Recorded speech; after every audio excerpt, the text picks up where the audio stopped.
accessed the podcast of OA. Located deep within Sector 14845 and powered by the Emerald Light of Will, the podcast of OA is your guide to the Green Lantern universe. Hosted by Lantern Myron Rumsey, the podcast of OA begins now. Happy holidays, fellow Owens. This is episode number 217 of the podcast of OA. I'm your co-host, Myron Rumsey, and I am joined by my good friend, Phil Bova. Phil, my friend, you all ready for the holidays? Hello. Yes, I am. No, I'm not really at all. I lied. I'm not prepared. However, I only got 2 work days left, so I'll hopefully get the last-minute Christmas shopping done. But I'm ready for break, if that means anything to anybody. But we'll be good. We'll be good to go. Clark's ready. He's really getting into Christmas this year, and it's cool because he's gonna be 3, so like it's that fun age for him. Yeah. This is prime Christmas time for the young man. This is the learning. This is what it's all about. Yeah. Next year. Well, it's been a while since we've been able to chat. I feel bad because we the last time we talked, we were apologizing because it had taken a while, and then we had even a longer break here. But gosh, you had the flu and stuff run through your family, and I had it run through my family. And then we were going to record a couple weeks ago, and my father-in-law passed away. So we've been kind of dealing with all the issues you deal with when you lose a close family member. So real life has gotten in the way, that's for sure. But I'm happy to talk with you tonight and get a chance to talk some Green Lantern. I know I need the diversion. I'm sure you probably do as well. I do. And little guy's sleeping. The wife had some plans tonight, and I was like, okay, that's all right. I'm going to hunker down, and me and Myron are going to chat. It's a boys' night, man. That's a boys' night. That's right. So we don't have any new comics to talk about, but we thought we would expand on a couple of different topics. And one is we're going to talk about the next year, because it's coming up, 2023. We know we've got 2 Green Lantern books debuting in 2023. And we've got a bunch of stuff to talk about with the DCU films and what's going on with all that stuff in the big shakeup there. And we thought, we usually talk about that stuff when we do news, but I think this really calls for greater discussion. And since we don't have a book, let's use that as our topic. But before we get into all that stuff, a couple of shout outs I want to do. One is you and I just appeared on the Lantern Cast episode number 500, and it was great to sit down with those guys and do kind of the Green Lantern Roundtable kind of thing. And big shout out to those guys, because you and I know, because we do podcasting ourselves, we know how much work it takes, and to get through 500 episodes, and more so because I think they had a 499A and a 499B, so I think they're closer to probably like 550 to 600 episodes. But to make that much content over the years is really quite an accomplishment. So really, kudos to those guys. Yeah, it was a good time. It's fun to they're all 4 of it. Well, you and I are more like-minded than we are with them, but at the same time, it's cool to have different opinions. But a lot of times, whenever we're chatting this roundtable thing, it's like it's very nice, very cordial. We're not at it with each other, because we respect fandom, as well it should be. Well, and I look at it as their show and our show are very complementary to each other. We don't always have the same opinions, which I think is great for listeners who listen to both shows, because they get multiple perspectives, right. which is great. And whether we agree or disagree, I think all of us kind of model the behavior we'd like to see from people who disagree over things of fandom. We can respect each other's opinion, even though we don't agree, but it never devolves into anything because we respect each other. Right. And that's what it's all about. Just, that's the main thing to fandom. Just respect everybody else's opinion. Right. And it's okay to be different. Exactly. The other shout out I want to give is I got a very nice message on Facebook Messenger from one of our listeners. I don't want to dox him, so I'm just going to say his first name is David. And David has messaged me periodically. He lives out on the West Coast and sometimes gets some interesting information. But he reached out to me recently and said, "Hey, I'm going to be meeting Jeff Johns pretty soon at a signing. I'd like to have him sign something for you as a gift." So the other day he sent me a video of Jeff Johns signing a copy of Green Lantern Rebirth #1. And he just sent me information today that it's on its way being sent to me. But he got Jeff Johns to personalize it and I have never had a chance to meet Jeff. So for me is a huge thing. So a big shout out to David for that. Unsolicited, obviously on my part. But it's neat. Sometimes we've gotten things from people who listen to the show. One year we got some Christmas ornaments that a woman did that they were not crochet, but like cross stitched, done in all the different Lantern Corps symbols. And one person who listens to the show is an artist, and he did a whole thing back when Bill and I were reefing on the whole color spectrum thing, and we created the Seafoam lanterns. I actually created a Seafoam lantern logo and made us t-shirts. Yeah, I remember those. Those were funny. So stuff like that's really kind of cool. It's nice to know that what you do is appreciated and it adds to their fan experience. And when somebody reaches out and does something that's really special and it's very humbling when somebody takes the time out to do something like that. So a big shout out to David for that, because I really appreciate what he's doing, and it's such a tremendous gift. The other thing, go ahead. Really cool, man. It adds to your collection too. Yeah. Oh yeah, definitely. The other thing I want to talk about is I noted it on the blog of OA, but in case people aren't following my content there, maybe they're not seeing some of the things that are happening with different comics creators, but we recently lost two artists who worked on Green Lantern. One is Carlos Pacheco, who got Lou Gehrig's disease and had to retire from doing comics, but he was very integral to the launch of the Jeff Johns run. Did a lot of artwork there. And the other individual who passed away recently is Kevin O'Neill.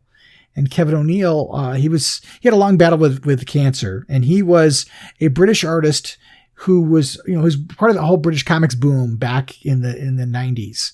And he worked with Alan Moore on the League of Extraordinary Gentlemen, and he worked on Nemesis the Warlock and things like that. He was the artist who did the short story Tigers that was in the Green Lantern Corps book. There was a Tales of the Green Lantern Corps annual #2.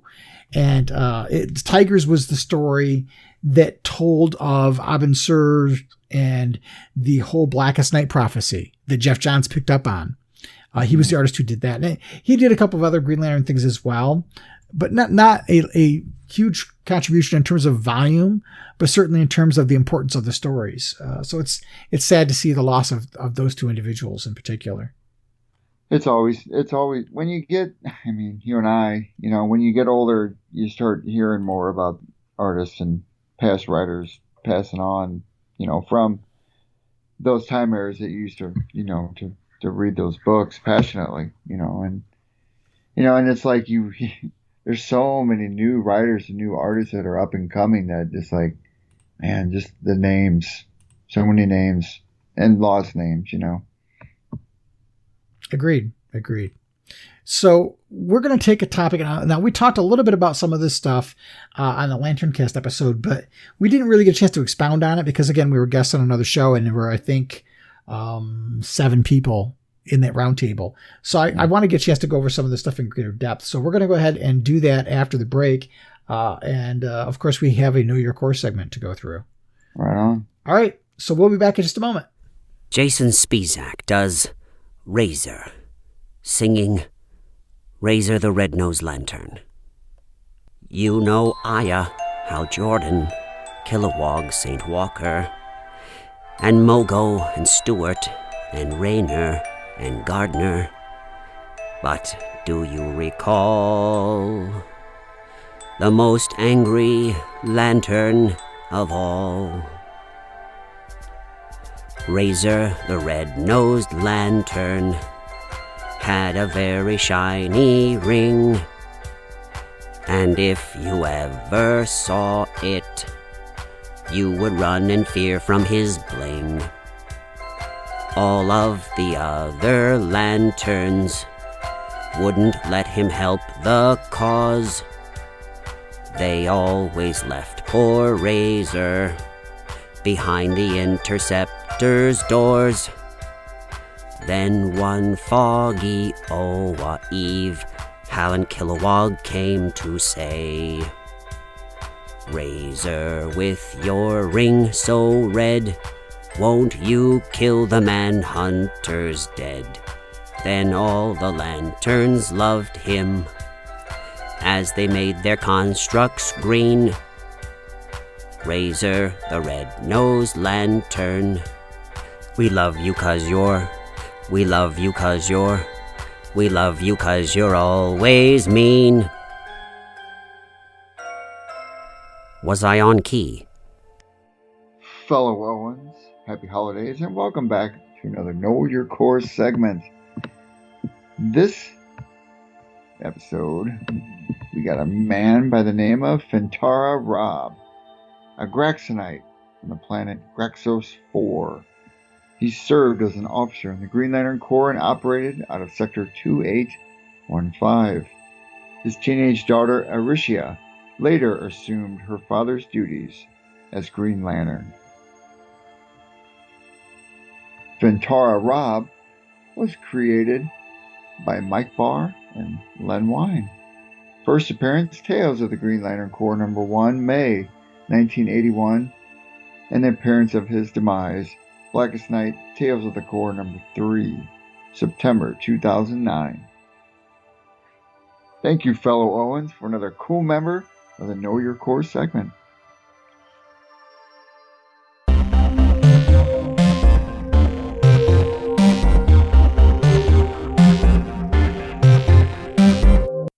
So before we get into the main topic, I got just a couple things to add about Fentara Rrab. One is Rrab backwards is Barr, Mike W. Barr's last name, which that's cool. Which was cool. But Fentara Rrab played into the Green Lantern movie from 2011 in a very obtuse manner. If you notice in the beginning of the movie, Abin Sur is on his way to do a rescue mission. The rescue mission is to get some people that Fentara Rrab was supposed to protect.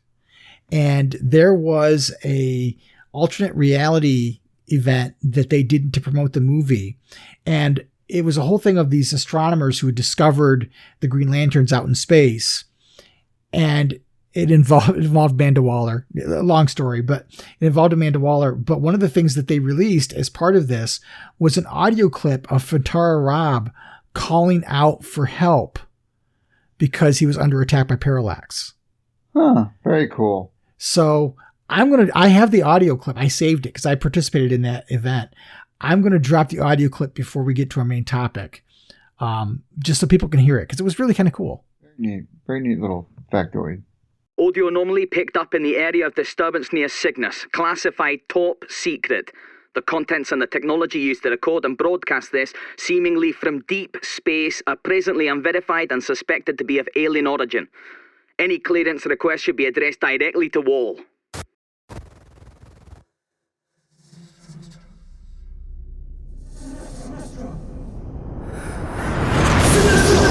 This is Fentara Rrab! Green Lantern at Sector 2815! Emergency message, highest priority!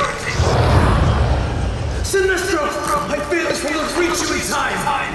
We have been attacked by an unknown enemy of great power! My defenses are hurt! Look at me, Green Lantern. Your will is free.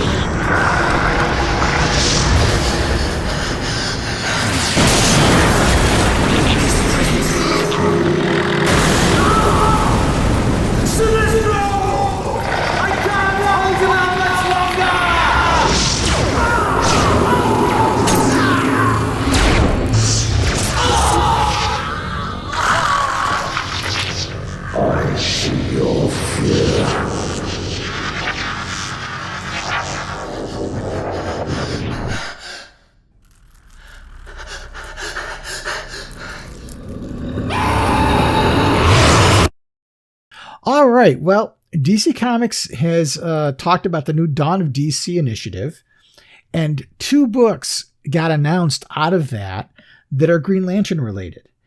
So debuting in April is going to be Green Lantern Hal Jordan, written by Mariko Tamaki, who did Crush and Lobo, but she also wrote the story, the Jessica Cruz story from, what was that? What was that series? Not Flashpoint, Future State.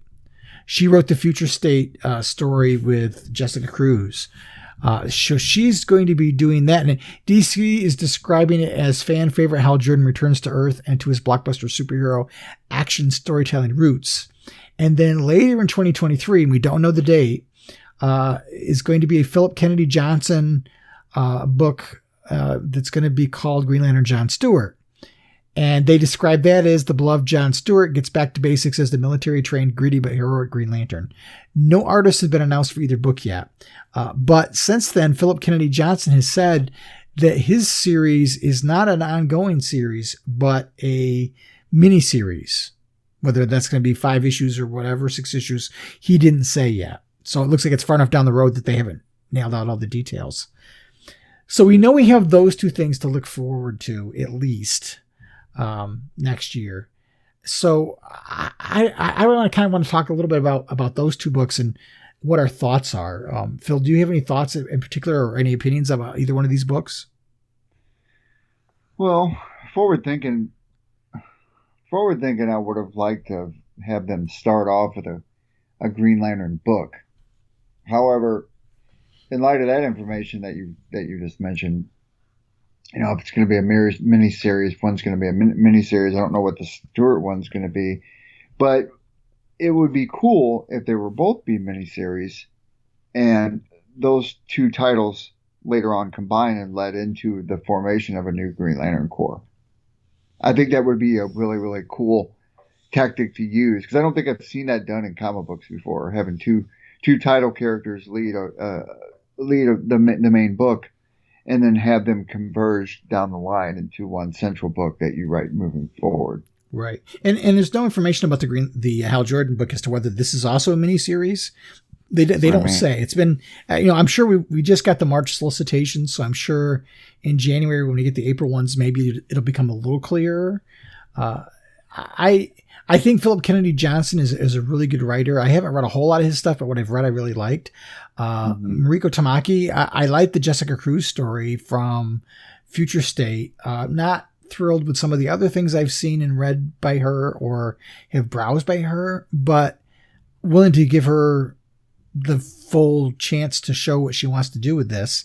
I think if this is typical of how the comics industry works, this isn't somebody tapping somebody on the shoulder and saying, we want you to do this. This is usually somebody that has a pitch that gets approved. Well, not only that, Philip Kennedy Johnson has a pretty popular name, and it's a big title to take on.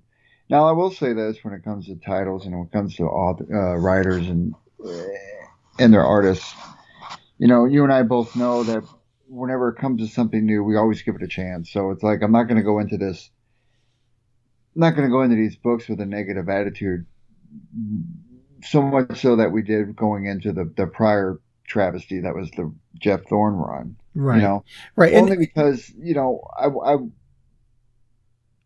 want to go into these books with an open mind because it just doesn't seem like we've had quality writing when it comes to Green Lantern in such a long time that it just feels like we've been missing a lot. Right. And to be fair, I think you and I both went into the Thorne run with our opinions colored by the fact that Thorne was acting kind of like a clown on Twitter and some of the comments he made. And it made it hard to think about somebody writing a Green Lantern book who has said some of the things that he has said on social media. Personal opinion aside or not, the argument is always, well, it's my job. I can separate my opinions from the writing. But, as you go back and look at that run, his opinions certainly did have an impact on his writing.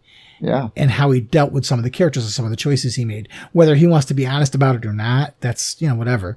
But it was hard as a fan who loves this property to go into a series and knowing that the writer has a public disdain for the lead character of the franchise. That's hard to separate. And I know I failed at separating that.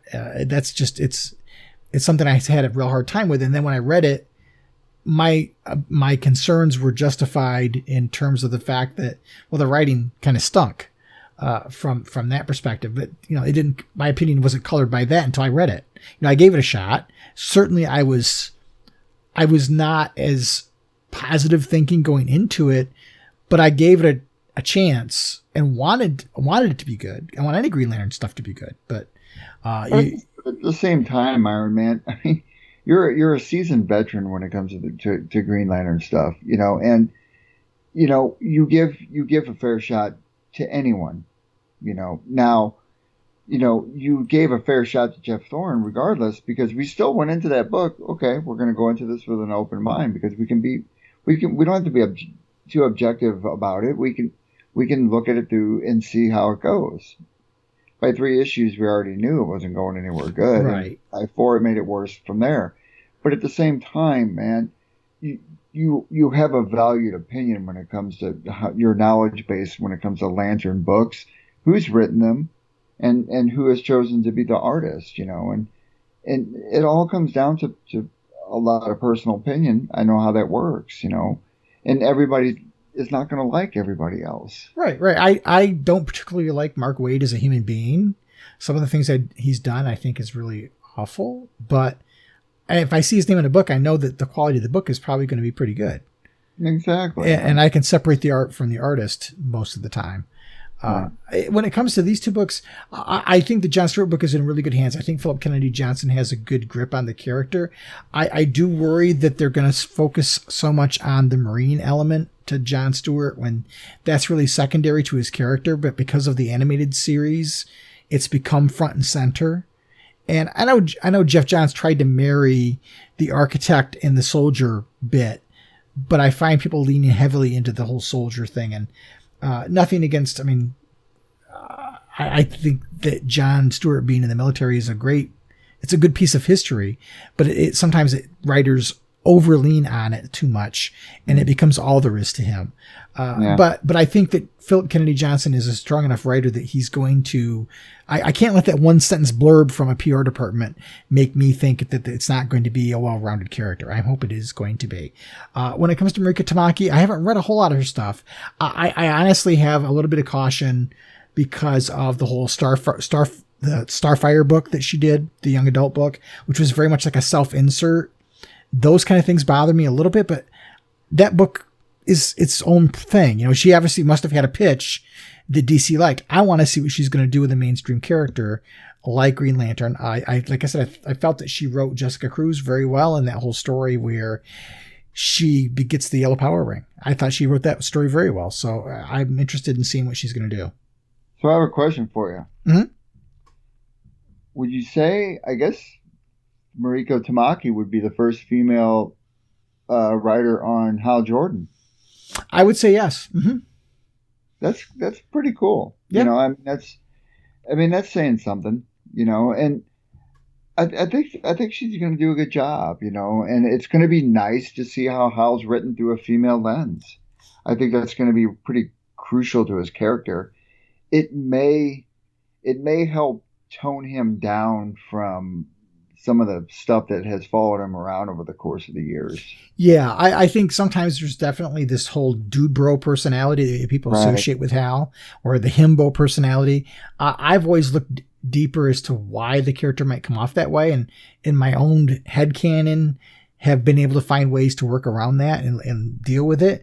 But I can see where the general public looking at that may not find that attractive, and maybe Mariko Tamaki's got a fresh take on that. One thing DC said is that the John Stewart book spins out of the Hal Jordan book, so I have to assume that the Hal book isn't going to be just Hal; it's going to have the core in it. I would assume, or are we dealing with this Dawn of the DC initiative? Are they kind of, I don't want to say starting over, but are we getting kind of a retelling of how these two characters met and how did John become a Green Lantern? I don't know. It's hard to say what's going to happen out of this whole new initiative. But I think when we start seeing the solicitations, that will help cement in our mind what our expectations should be set at. I'm really interested to see what the artists are going to be.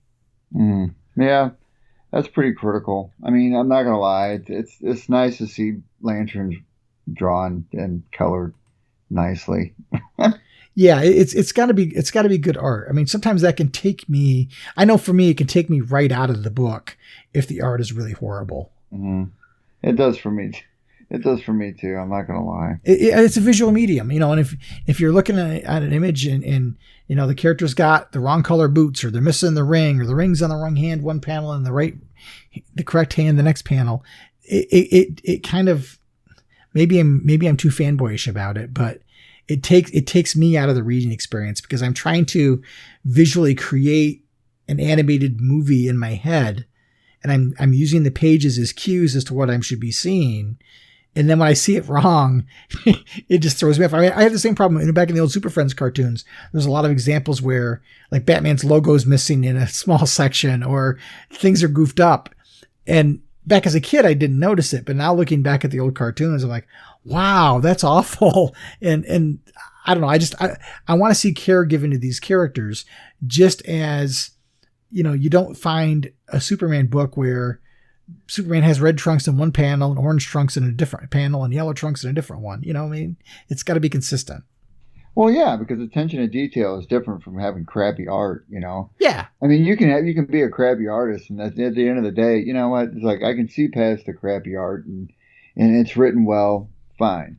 But then you get into the attention to detail, it's like be consistent. If you know your characters and you know your lore, you know that kind of detail. I don't mind modifications to it and making it your own style, but make sure you get the details right. It's like the ring finger thing. You and I have talked about that a lot of times in past podcasts.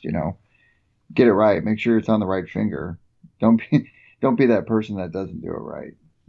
Yeah. It's difficult. So the one thing that is interesting is we're getting a Green Lantern John Stewart book. So we know that right now, John is not a Green Lantern. So what does that mean for the Thorn run? Is the Thorn run going to be in continuity? Is it not going to be? We know that Jeff Thorne has said that he's basically said that he had a 3-part story. And obviously, we're not going to get the 3-part story. We're going to really get a 2-part story. Essentially, we've got the run he's got now. He's got that one shot that's supposed to be out, I think, the week after Christmas. I think it comes out, and that's it. So I don't think we're going to see the 3rd part of whatever his story is play out. So I'm kind of thinking, well, then we're going to probably not get. I mean, I guess how is he going to get back to being just a Green Lantern? I don't know whether the Thorn thing is going to tie into that or what. I mean, do you have any thoughts? Not really, because I'm hoping that Thorn just goes away after he writes that last whatever book he's going to write. As far as how it's going to tie in, I don't know. I mean, I'm going to be honest with you. When it comes to DC Comics, and I'll be quite frank with you, when it comes to WB side of it, there's so much construed. It's all fractioned. I don't know what fits where anymore. I didn't finish the last big event that just took place. Hell, I even forgot the name of the thing. Dark Crisis? Yeah, I didn't even finish it. So I don't even know where I'm at, and it's like, all right, so I don't know if I want to know where I'm at this point. Because at one time, while everything intertwined, you know how it worked, right? Everything just kind of like, it just kind of sectionalized, and it's like, oh, something happened over here, but it took place, it was cool. It's cohesive. And now everything's so out of whack. It's like, all right, well, I don't know where I'm at anymore. I mean, I did the Jeff Thorne run just for Green Lantern's sake, just because. Outside of that, I dropped a lot of titles, so I didn't read Wonder Woman. I definitely got rid of Superman a long time ago when Bendis was writing it, and I just haven't decided whether I'm going to pick it back up or not just yet. And Aquaman, he hasn't been around in a while, so I haven't read that. Flash, it's just been Wally West. Barry Allen's not been around. I don't even know. I think Barry Allen's around now, but I'm not entirely sure because I'm not keeping up with anything. So it's all these titles, man. I just get confused on where they're at. I just want something.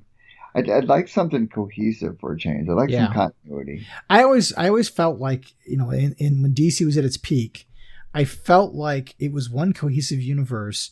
And when I picked up a book, I was having a window into that universe. Yeah. But everything kind of all still existed at the same time. And now it just seems so fractured, as you said. And I don't know. I'm hopeful that things get better in that regard, but I'm really not sure. And as far as a Thorn run goes, I don't know whether this book, we'll know in a week or so, whether this book takes him back to his Green Lantern roots or if somewhere along the way that's going to get explained. I don't know. Frankly, I don't care. To me, I just want to bury that as something that existed off to the side. And I guess, I don't know. And part of it is the writer, I have no respect at all for Jeff Thorne, none whatsoever. And, he's said a couple of things even recently.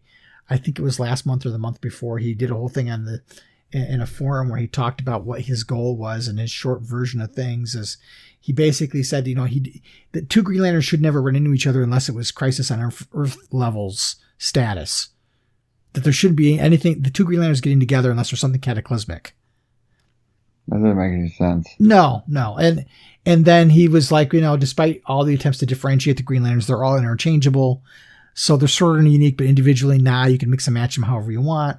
And then he made a comment that really kind of got me about the hypocrisy of some of the things he says. And one of them was, he was saying, he was making all the Green Lanterns equal. And that was his way of saying to future writers, quote, "Are any of these are allowed to be called the Green Lantern? There's no greatest and no least, not even Nort.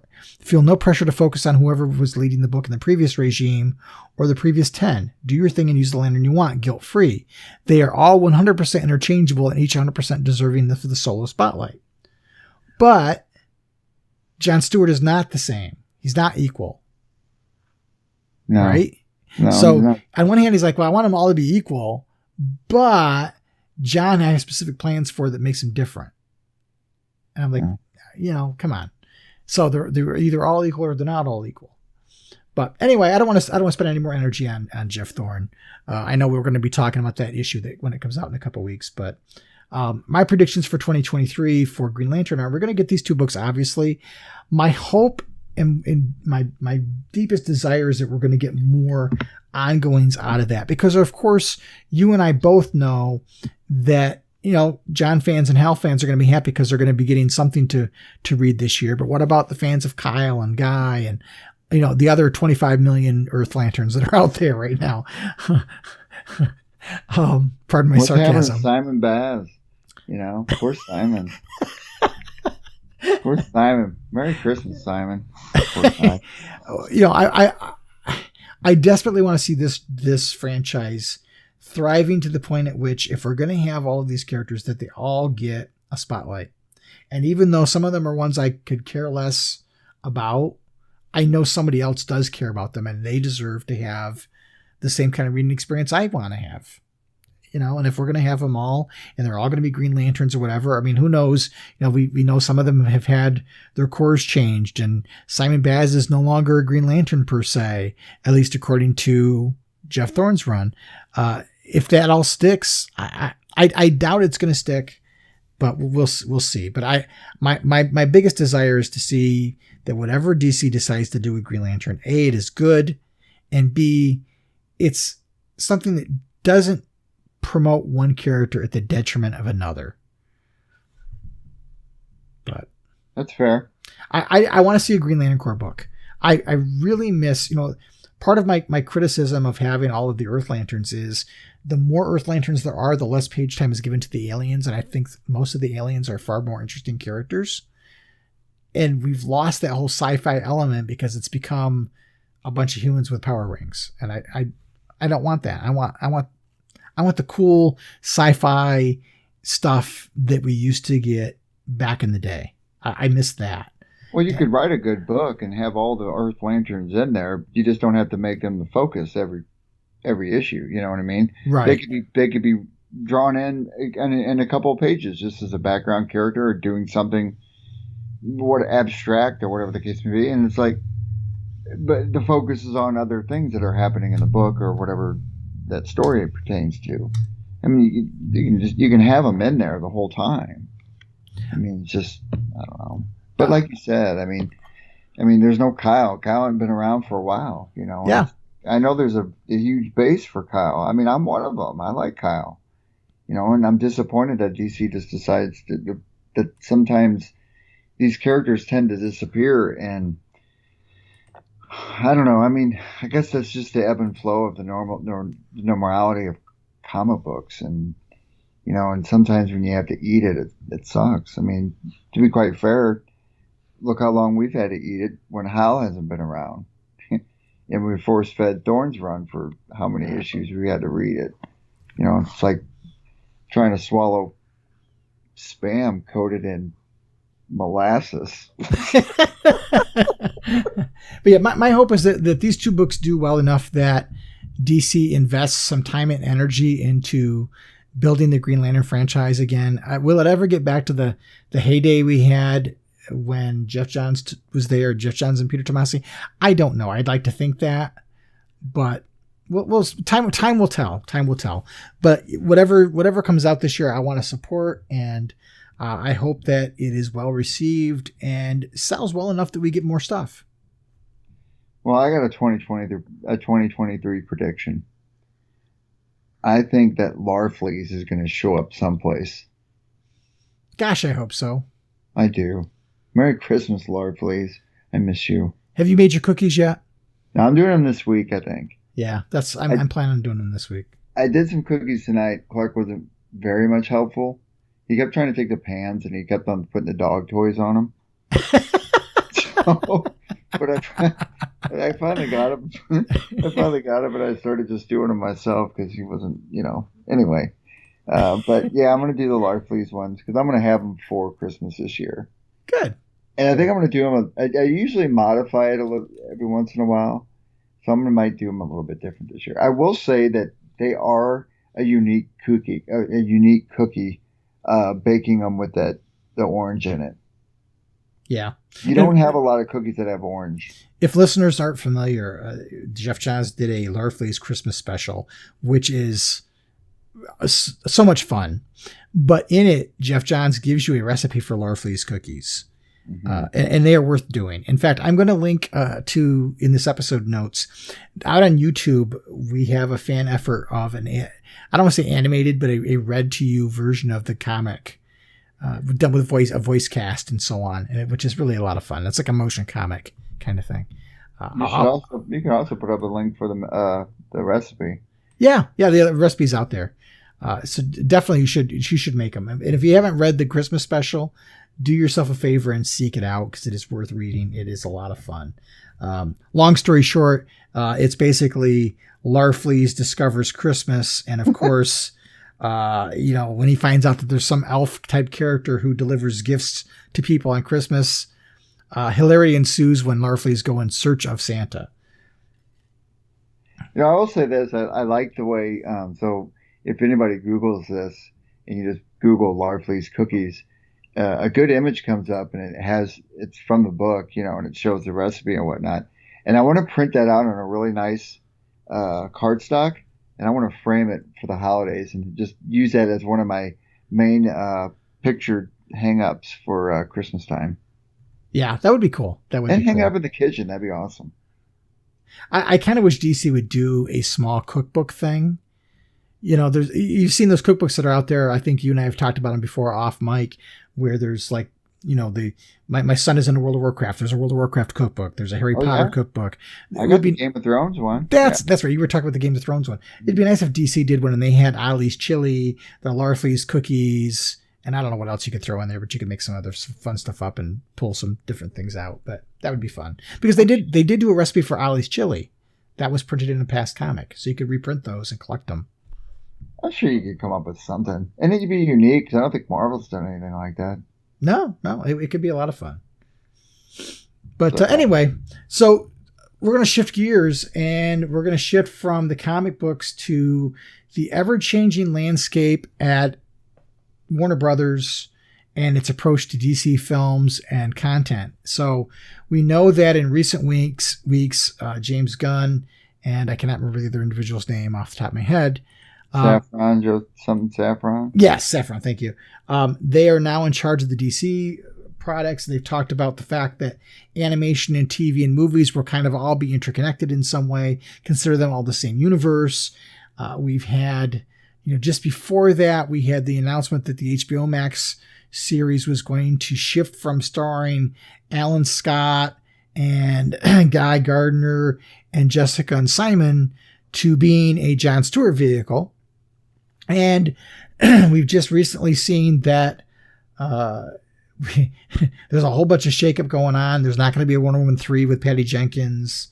Henry Cavill is out of Superman and may have cameos taken out of other things that he's already filmed for stuff. There's just a whole lot of unknowns right now. So this is funny.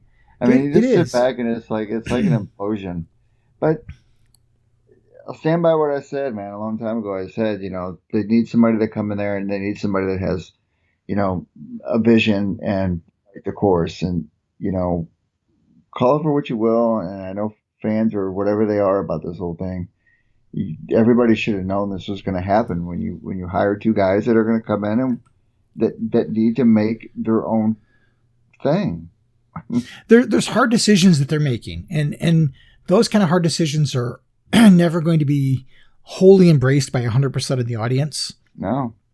And I really liked Henry Cavill as Superman, but I understand why they would want to distance themselves, because it's too much of a tie to the Snyder universe. And they're really trying to just say, listen, the Snyder thing, done. We're cutting off here and we're moving on. And that means that, what is Gal Gadot out as Wonder Woman? I don't know. Will she want to do a movie that doesn't have Patty Jenkins involved? Hard to say. She hasn't seemed to have said anything about it yet. But a lot of things that were announced, like Henry Cavill just announced he was just coming back as Superman, that he was back, and this whole thing with Dwayne "The Rock" Johnson, being in the Black Adam film and the cameo and so on, and that was marking his return. And now we find out, no, he's not back. You might have thought he was back. That was a decision made by the prior regime. We're here now, and we're making some changes. It begs to question what things are going to stay and what things aren't. Apparently they've been talking to the people who did the Batgirl movie. So who knows if we'll end up seeing the light of day on that eventually somewhere down the road. Or maybe they're going to do something different. They've apparently talked to Henry Cavill about still being involved in some way with the DC Universe. So is he going to play a different character? There are people online who are talking about, well, he'd be a good Hal Jordan. Maybe. I could see him doing that. There's talk about Jason Momoa not being Aquaman after the second movie and him becoming Lobo. Is it true? I don't know. I've always, when I saw Jason Momoa, Lobo was the first thing that jumped into my head. Mm-hmm. I'm sure it came into a lot of people's heads that he was a perfect cast for that. He did a good Aquaman. Not going to lie. Yeah. He did a good Aquaman. But I think the temperament was I think Lobo is more visual. Right. More something that would be up his alley. And I have concern for the slate of movies for next year, because you've got the whole Amber Heard debacle that kind of taints the Aquaman 2 movie. You've got the whole Ezra Miller debacle that taints the Flash movie. And those are all things that are done in the can that Warner Brothers is going to put out there. I have a feeling they're not going to do very well. So it kind of puts Gunn and Safran in a position of, it's not, that was before we got here, but now the pressure is going to be on them to perform. And I'm interested in seeing what they're going to do. Somebody had made a comment. James Gunn posted a picture a while ago, and it was talking about DC projects, and it showed a picture that didn't include Green Lantern. And somebody responded to him on Twitter and said, does this mean Green Lantern's not a part of the plan? And he said, oh, absolutely, it's part of the plan, or something to that effect. And people took that as, oh, he's got an idea for Green Lantern. He didn't say that. He just said, just because Green Lantern's not in this picture doesn't mean we're not going to do something with him. I'm interested to see what they may do. And as far as the HBO Max series goes, that whole thing about changing the Jon Stewart was before James Gunn and partner started. Mm-hmm. That was right around the same time of the announcement, but they start after that. So I wouldn't put a lot of credit in that actually being what's going to happen either. No, I mean, this needed to happen, people. I mean, this you can't part and parcel certain aspects of your universe and pick and choose what you think is going to work moving forward. At some point, you have to draw, like you said, you have to draw your line. So you finish that Aquaman 2, and you can pivot that into something beyond that doesn't include Jason Momoa. Easily done. I mean, that's going to have to happen. I think the anomaly to me is the Flash movie, and for a number of things, the Ezra Miller thing. I just don't get why they need that negative idiot around. And outside of that, okay, so what do you hope to achieve with this movie? Okay, is it most of the way done? So there's no going back right now, so you might as well release it. I mean, that's the only thing I could think of, because if your slate is going to be pivoted and shifted moving forward because Gunn comes along, then what point does it prove to put that movie out to the general public, right? Does it tell a story that says, at the end of it, you go, okay, well, that's interesting. I wonder what we're going to do. Because we've already heard the rumor that they cut the cameo by Superman out of there. Right. You know, and it's like, so decisions are decisions, you know, and they're going to do whatever they want to do anyway. And you and I are going to sit on our podcast and we're going to talk about it. And, you know, we got no say in it. And at the end of the day, our faith has to fall into their whatever they're going to do, you know. And I will say to the general fandom that, you know, give them a chance. Don't crucify them just yet, you know. Let them make their moves, because at the end of the day, I think anybody would agree, you, me, any person listening out there, if you were given the helm to operate this juggernaut of a character library, you'd do what you want to do. You wouldn't care what people thought. You would genuinely have your own direction, and you're gonna step on people's toes at the end of the day, and you're gonna have to hear about it. And the same goes for these guys. It would be the same for anybody else that came along. It didn't matter who it was. Let it happen. Let this play out. I'm sure that Gunn's an intelligent person, because at the end of the day, at least he's being transparent. He's engaging with the fans. You know, he's letting them know, okay, I'm here. You know, I know what the temperament is. I know what the Snyder cult involves. Let's hash this out and wave through these waters. Yeah, I think one of the things I liked what Gunn has said is that he wants to pay reverence to the characters that are so beloved, and that's definitely what needs to happen. I think in terms of the Aquaman movie, Aquaman 2, and The Flash, is they were willing to write off the expenses and take a loss on Batgirl because it wasn't that much money. But from what I understand, Aquaman 2 is a $200 million movie. So I think they need to release that financially. I don't think they could afford to take that kind of a bloodbath. That makes sense. And I'm sure The Flash is in a similar situation. And why Zack Snyder ever thought Ezra Miller was a good Flash actor is beyond me, because I thought he was horribly miscast. I agree. I really agree. I'm looking forward to seeing how things go once we get some announcements of what's going to happen. I think the hardest part is that right now we're in that anxiety mode of we don't know what's going to happen. We haven't seen what's going to be released. All we're hearing about are the things that are being taken away. Well, and that's also worth mentioning that I'm not even looking forward to the announcements anymore, because for the past decade now, we've had announcement after announcement after announcements, and they've been shaded. You know, They haven't been delivered. And not saying that you have to be right. Okay, that was supposed to be released May 2025, and you know, I'm not pinpointing the exact date, but you still have to stick to a certain guideline, because Marvel has hit every mark. This is what we've done. These are the dates, and they have done it all. And DC, WB have looked like chumps time and time again when they put out their little, this is our plan. And then, you look at these subreddits later on, 3 years later, DC's plan 5 years ago, DC's plan now. And it's like, what the hell? I didn't even think about it then. But wow. No, I don't trust it. I'll believe it when the moves start being made.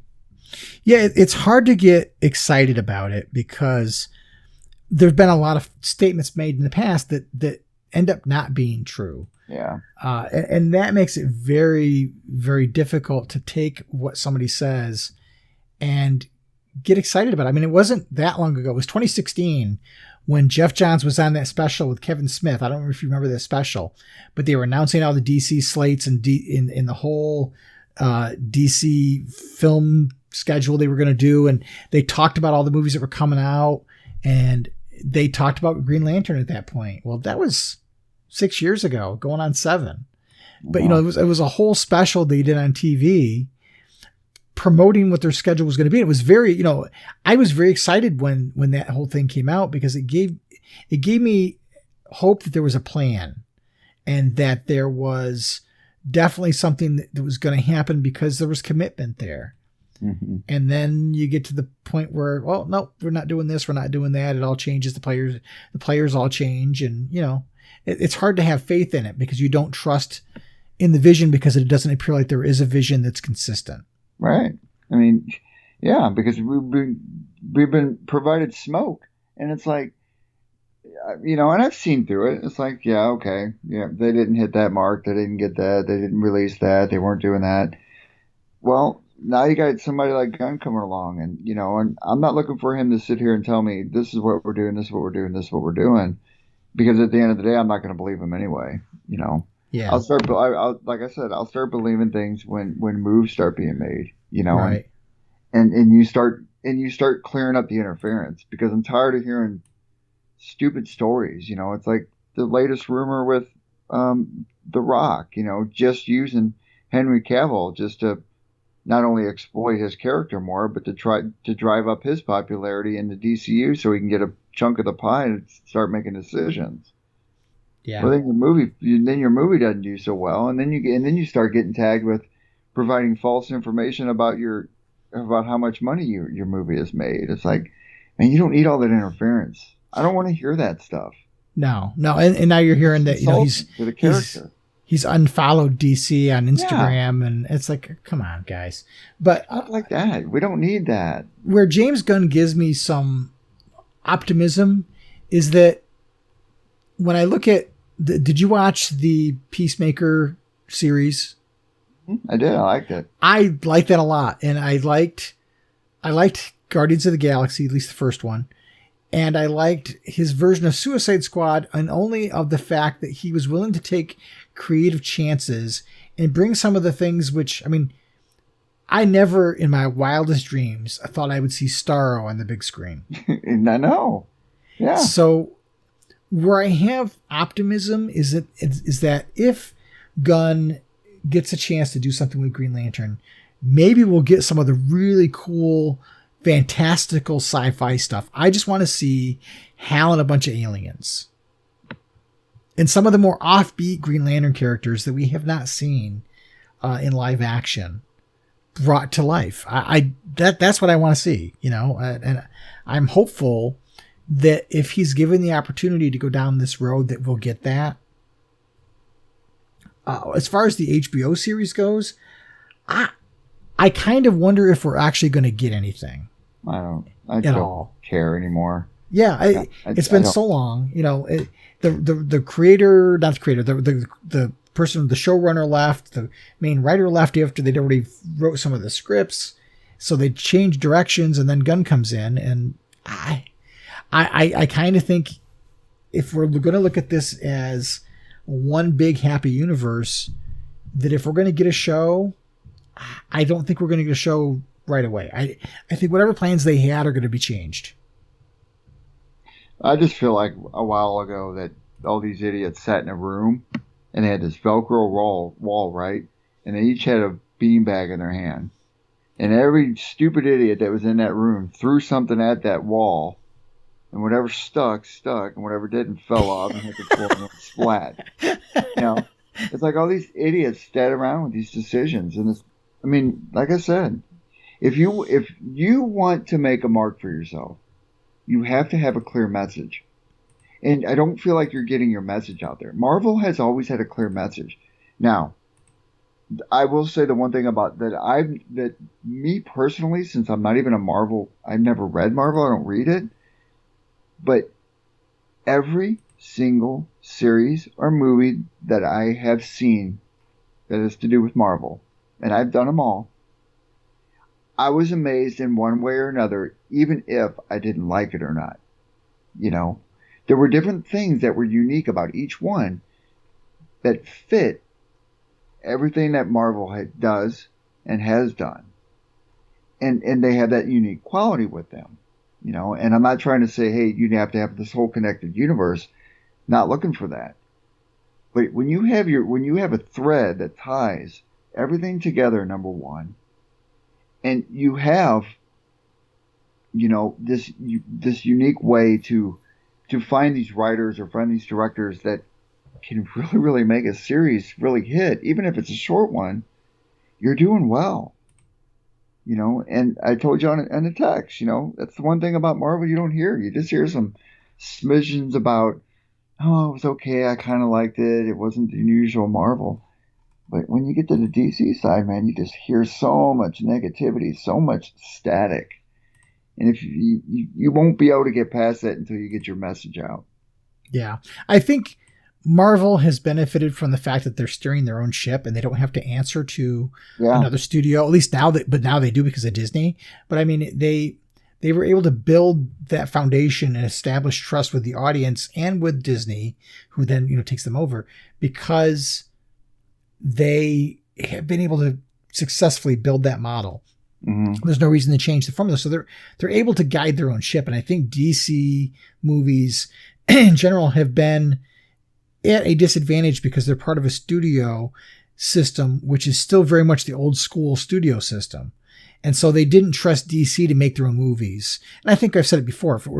It would have been smart if they had just given DC Studios an opportunity to make the movies, give them a budget and say, okay, here's your starting capital. You go make movies. And as long as you can stay afloat and make movies that make a profit, you just do you.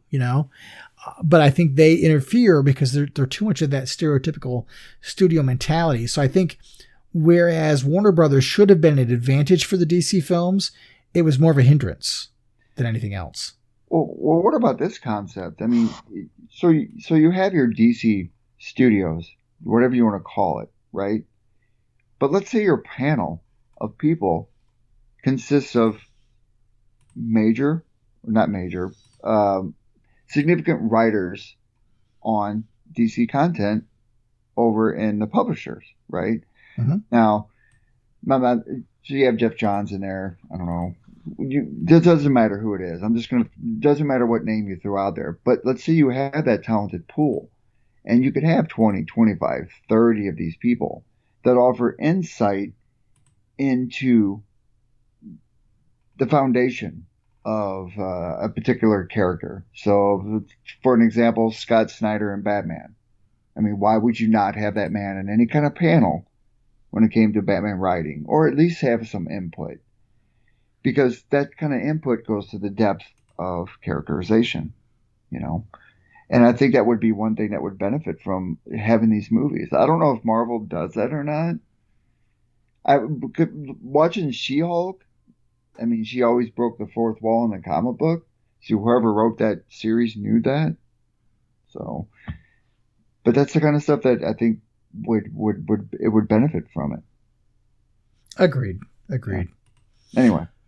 All right. Well, we will be back in a few moments. We've got some listener feedback to go over, and we'll be back in a few minutes and listen to what you guys have to say. I say there, boy. Sir? Yes, you. Mr. Scrooge? What day is it? Why, it's New Comic Book Day today, sir. New comic... I haven't missed it. I'm not too late. Happy day. Timmy. Sir? Happy New Comic Book Day. Happy New Comic Book Day to you, sir.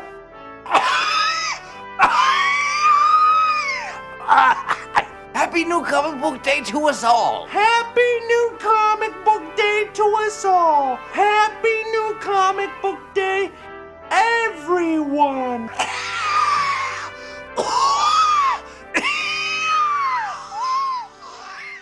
Green Lantern's Myron and Phil.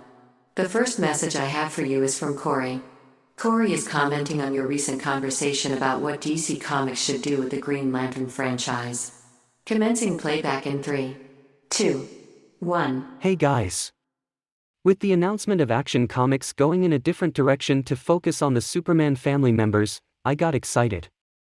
Maybe, just maybe, this succeeds, and that will be when DC tries to capitalize on that success by looking at other characters for another anthology book. Wishfully thinking this is how we possibly get another Green Lantern Corps book. I recently reread issues 1 through 8 of Green Lantern Corps Quarterly. By no means is it the best Green Lantern run, but it will always be sentimental because that is what really got me into GL when I was a kid. At that time, most of my exposure to Green Lantern was with the Human Lanterns, but Green Lantern Corps Quarterly expanded the mythos and universe for me. Jack T. Chance will always have a special place in my heart because his first appearance showed me how unique the Corps could be. But I also like your suggestion of a showcase-type book so the DC Round Robin stories could see the light of day. All the Round Robin showed me was there are lots of ideas out there, but the puzzers at DC are holding it back. It's depressing to see Batman book after Batman book in the monthly solicitations. Anyway, thank you for all you do, and keep your power rings charged. All right. Well, first off, Corey, let me pinpoint one thing out of your whole entire message here that I like. It's depressing to see Batman book after Batman book in the monthly solicitation. You were dead on, Corey. You could have not said anything and sent that in, and I would have just pulled you, and I'd put you at the top of the list on anything. All your other points are spot on, man. I mean, it's like-minded Lantern fans know what they want. You know, the showcase idea is fantastic. You know, and you know, I love what you say about Batman. Yeah, and Green Lantern Corps Quarterly was a fun book. It was, like you said, it wasn't really the best book, but it was always fun because you got introduced to new characters that you might have seen in the main Green Lantern title proper, but you at least got a chance to get their backstory without them having to devote a whole issue to it. And that was one of the things I really liked about it, and I hope we get back to that again. And I love the comments about Action Comics focusing on the Superman family members. And I keep thinking about how, you know, you've got the Superman family of books, you've got the Batman family of books. You really could have a Green Lantern family of books. And that's really where I think DC's missing the opportunity to build this franchise back up, is if you just treated them as a family of books versus trying to do one or two titles and cram all of them in there and not do them all justice, I think you'd get a lot more mileage and people would buy more of the books. Mm-hmm. Yeah. So I agreed completely with everything you've got to say, and I'll co-sign. It's depressing to see Batman book after Batman book. You are absolutely right. All right, Power Ring, why don't you go ahead and give us the next piece of listener feedback? The following audio recording is from an anonymous listener. He has a suggestion for a future episode. Forwarding the recording to your Power Rings in 3, 2, 1. Hey guys, thanks for, doing the show and everything. I've been listening for about a year or so and, tried to catch up with all the Lantern stuff. I'm late to the comic books, 40 years old, but really gotten into it in the last year, and you guys have been a big part. I got an hour drive to work every day and listen to you guys. So had maybe a topic that you guys could do for one of your next, top 5, Lanterns of the Multiverse, would be kind of cool. I'm kind of gotten really into the multiverse and all the different lanterns from different Earths. There might be something cool. I think there's a decent amount of them to draw from. But yeah, that'd be great. And anyway, I appreciate you guys and appreciate what you guys do. Talk to you later. All right. Well, thanks so much for leaving a voicemail. The voicemail didn't have your name, so I apologize because we don't have your name to respond to. But thank you for making us a part of your fan experience. And the fact that you're listening to us on your way back and forth to work is, I hope we give you some enjoyment and you're not rolling your eyes while you're driving. I love the topic of the top 5 Lanterns of the Multiverse. I know, Phil, you said you haven't been reading the Dark Crisis stuff, but if you get a chance to look at, when you go to your shop next time, look at Dark Crisis Big Bang #1. It's a one-shot that Mark Waid did, and in the back of it, it talks about Barry Allen has been going through, because if you ever read the story, Barry Allen is kind of going through the multiverse trying to track down some information. Mm-hmm. And in the back of this issue are his notes on all the different Earths he's visited. And it gives you an idea of all the different Earths. Not all of them, because we haven't been exposed to all of them, but these are the ones that Barry has visited. And it tells you which ones are which. For example, it used to be that our characters were on Earth 1. That's actually Earth 0. Earth 1 are all the Earth 1 books. Earth 2 is the JSA, the New 52 version of the JSA, and Earth 3 is still the Crime Syndicate. But it goes all the way up through Earth 2020. It doesn't list all of them, okay? Right. But it lists a fair number. And I think it'd be a lot of fun to go back and look at this list and look at all the other Elseworlds we have, because you could assume that those are still Earths that are out there, just they're not discovered. And count down our top 5. So I think that would be a lot of fun. I definitely would do that because there's a lot of cool ones from those other planets, those other whatever multiverses. There's some cool characters out there. I mean, Power Ring was from, Yeah, they're there, and even the Jurassic League and DC Mech are part of the multiverse. And Injustice is part of it. The Kingdom Come stuff is part of it. There's a lot of different choices there. Deceased, that's one of the different Earths. So I think that could be a lot of fun. So why don't you and I do our top 5 in the next episode, and we'll talk about the Jeff Thorne book and that'll be our 2 topics. Okay. That'd be cool.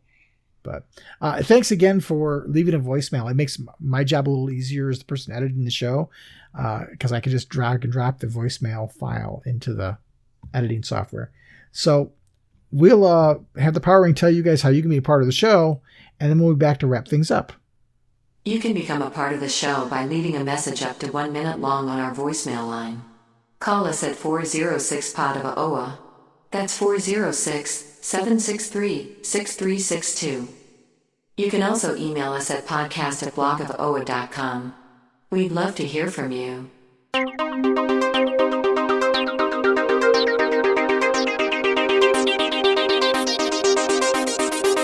All right, man. Myron, number 217 on 12/17. Worth mentioning. Good times, man. Good times. I'm glad we got to get this done before Christmas. Yes, and thank you for being patient with me as I deal with the loss of my wife's father. We tried to make a couple of appointments to record, and either one of us was sick or the other one was sick, and this we'd been dealing with my wife's father for a little while, and we knew the end was coming, but we were trying to spend as much time with him as we could, and it just made things kind of difficult to get together and set aside some time to record. So I appreciate you being flexible, my friend. Hey man, it's when you get to the age that we are, that life happens, and nothing is smooth, and the good thing about it is, I guess what's really helpful is over the course of time that you and I have done this is knowing your schedule with mine and knowing what days are going to be good and what days aren't, Of course, at the end of the day, mine's a little easier because I have Clark, so it's pretty much every night I'm good. But no, it's we fit it in when we can, and at the end of the day, we always come back, and we're always here for the Lantern fans, because good things are coming, and there's going to be a lot that's going to be happening, and it may not happen in the next year, but have patience. Things will be built.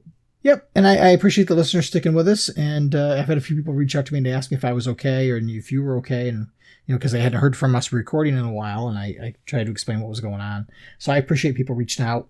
It's nice to know that there are people out there that we haven't met that care enough to reach out and think that something might be wrong and we might need some help. So that was nice. But this is probably our last episode for 2022. We might get together maybe during the Christmas break. Who knows? But I think 2023, despite the year we had this year that wasn't that great in terms of Lantern content, I'm excited about next year. And I think the commitment I want to make is that even if we don't have new books to talk about right away, we'll go back and review some old stuff. There's plenty of things to mine from over the history of the characters that we can find topics to go over. And I love the fact that our listeners are suggesting some ideas, which is great because I like to be able to think that what we're providing what people want. If they want us to talk about something specific, vocalizing that interest is great because it helps us find content to deliver that we know there's an audience for. Mm-hmm. And not only that, I mean, it's nice for them to be the drivers, and come up with ideas for us, It's not that we don't like coming up with our own ideas, but sometimes, there's things that I sometimes get a block, it's like, man, what should we do something on? What could we talk about? And sometimes when the fans write in with their good ideas, it kind of jogs your memory. So it's like, oh, okay, that's cool. Yep. We might also next year do some reaching out and maybe interviewing some creators that don't get the marquee headlines anymore. Creators from the past. There's one particular creator I'm working on trying to set up an interview with that is, if I get it, will be one of the biggest interviews I think I've ever done if we get it. So I'm excited about trying to do that too. But I want to do content for people even more so and at least be consistent. If DC's not consistent, I want us to at least be there to be able to provide the content to keep people's enthusiasm for the franchise alive. And maybe we will do some more. We did the You Are the Core segments during the pandemic. But maybe we'll revive some of that stuff too and get some more fans on here just to chit chat. Yeah. All right, my friends. Well, no matter what holiday you celebrate in the upcoming weeks, I hope it is wonderful for you and your loved ones and your families. And until next time, as always, treat each other well, keep your power ring charged, and make every day your brightest day. Take care, folks. The Podcast of OA is the official podcast of the blog of OA and a proud member of the Comics Podcast Network. Share your comments and questions by calling the show's voicemail line at 406-POD-OA. That's 406-763-6362. You can send your emails to podcast@blogofoa.com. You can also find the Blog of OA and the Podcast of OA on Twitter and Facebook. Green Lantern and other related characters are the copyrighted property of DC Comics Incorporated and are used without permission. The Blog of OA and the Podcast of OA are fan productions and do not claim any ownership over the Green Lantern or any other copyrighted properties.